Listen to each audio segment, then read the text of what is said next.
Welcome to Moving Medicine, a podcast by the American Medical Association. Today's episode jumps back into our conversation about protecting patients against inappropriate practice expansions, including the latest on AMA advocacy efforts. The conversation is led by Dr. Sandra Fryhofer, immediate past chair of the AMA Board of Trustees. She's joined by Kim Horvath, JD, senior attorney at the AMA Advocacy Resource Center, Derek Norton, interim director of government relations at the Medical Association of Georgia, and Sean Graham, director of government affairs at the Washington State Medical Association. If you missed part one, I encourage you to go back and give it a listen. And now, Dr. Fryhofer. Many thanks to each of our panelists for being here. I want to talk about balancing priorities, and certainly the Washington State Medical Association and the Medical Association of Georgia each had a number of legislative priorities this year. In Washington State, WSMA has led efforts to reform prior authorization, ensuring access to reproductive health care services, and addressing gun violence. So, Sean, can you tell us more about those issues, and how did your advocacy fit within your overall legislative agenda?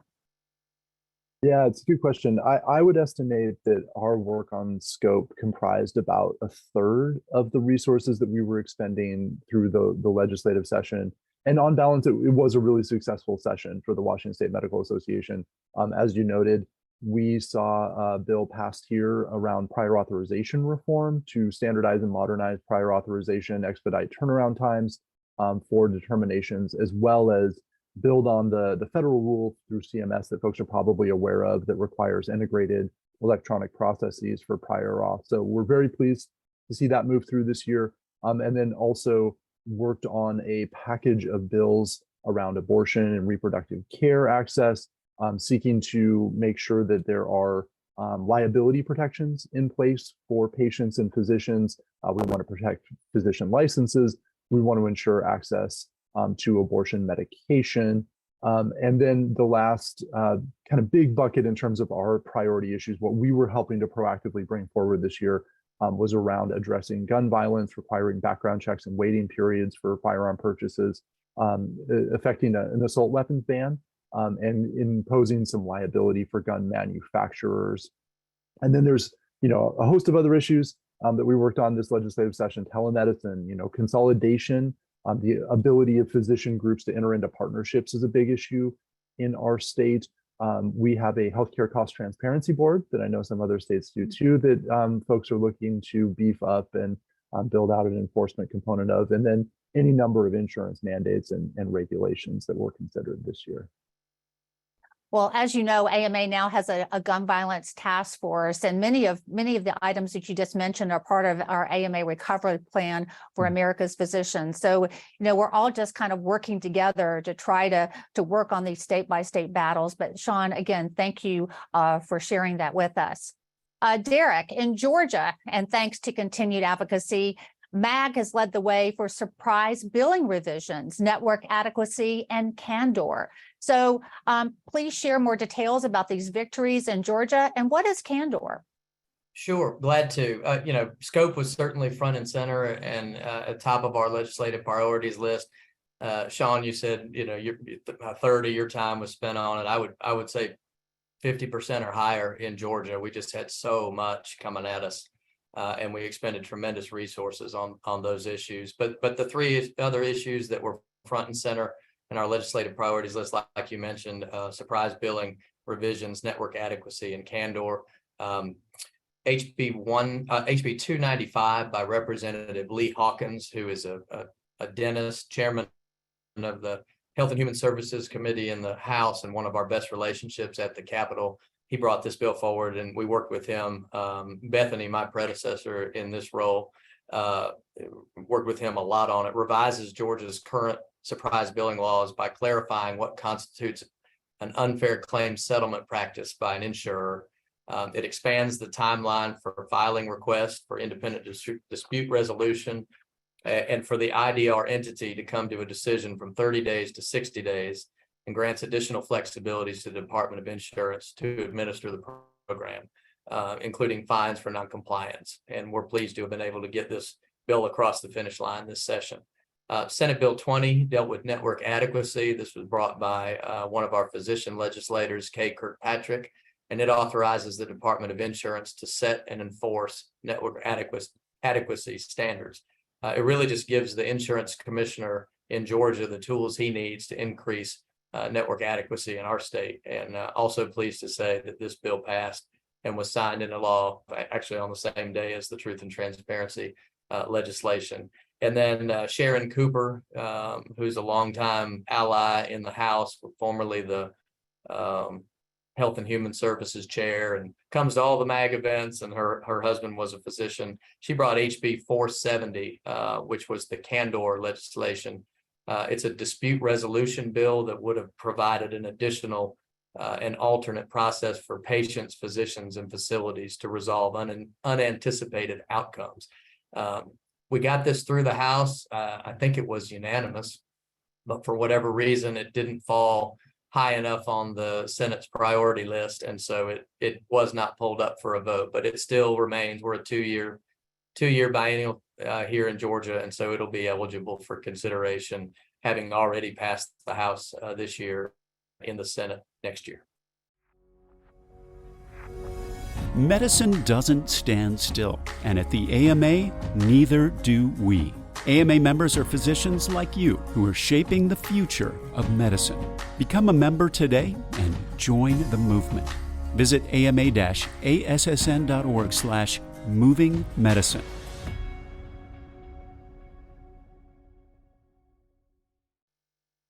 Well, I know all of those key contacts you mentioned, and we've worked hard over the years within the state of Georgia to develop relationships with those key contacts. So thank you for that hard work. So Derek and Sean, how did each of your state organizations encourage physician engagement on the scope bills? And do you have any tips for physicians who want to be active advocates on these issues? So Derek, let's start with you on that one. Sure. You know, I've been doing this for about 20 years or more, and I've worked with other groups and associations along the way. And I've seen many organizations attempt to have an impact on legislative activity from the grassroots level. But I have never seen anything like how physicians in Georgia engage to move the needle on important bills. They stepped up in a huge way again this year, and it reminded me a lot of the grassroots effort. Gosh, I don't know, maybe 5 or 6 years ago now. I can't believe it's been that long.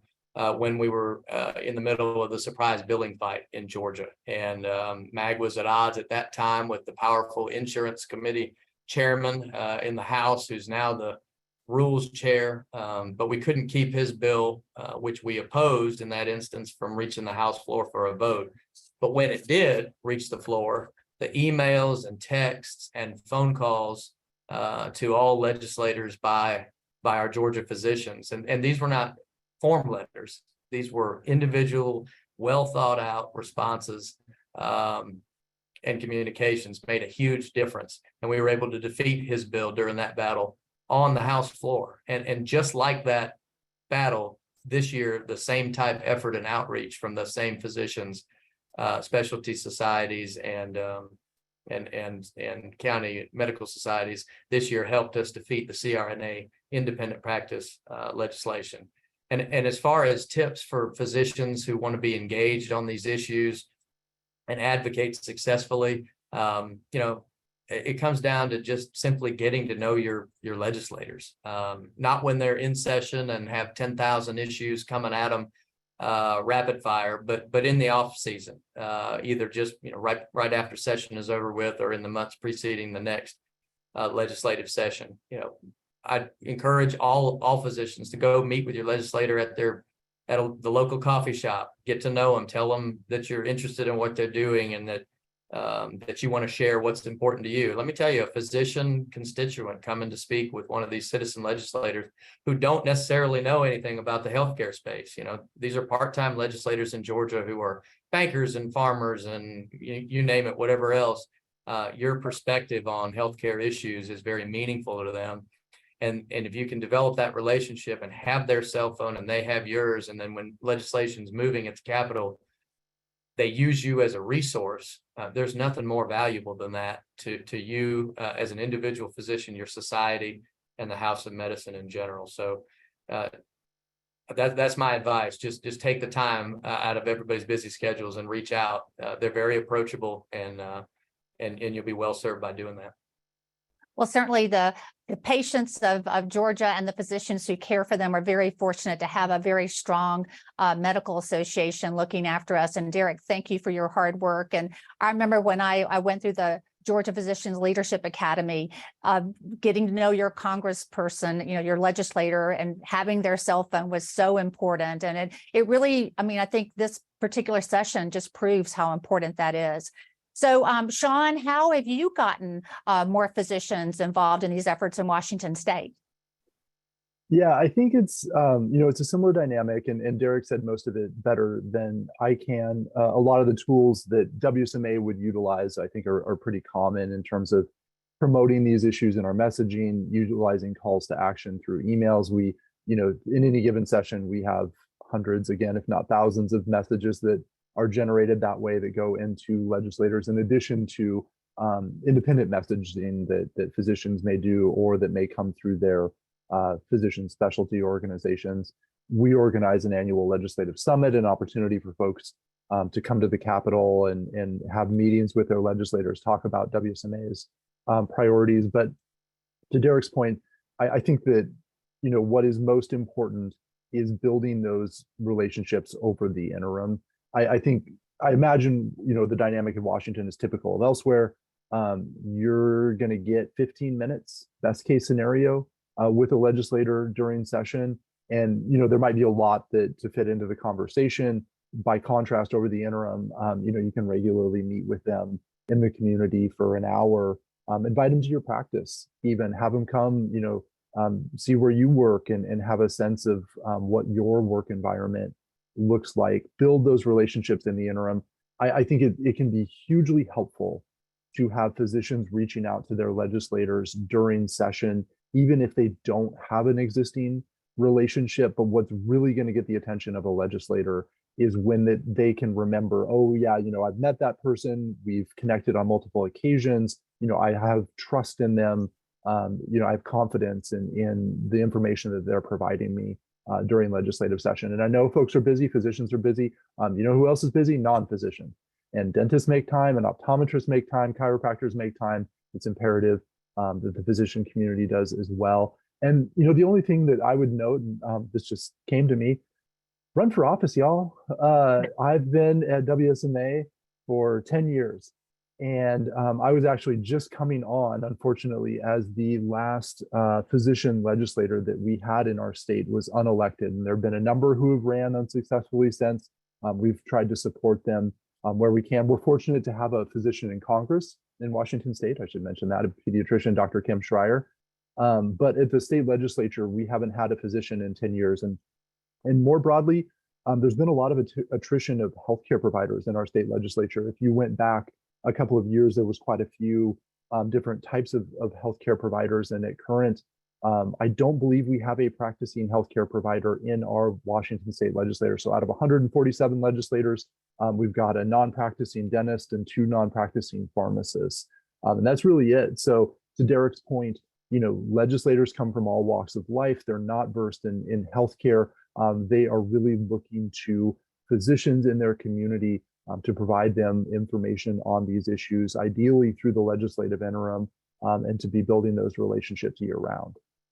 Let me add something to what Sean just said, Dr. Fryhofer, if you don't mind. Sure. The value of having physician legislators behind the ropes, it is.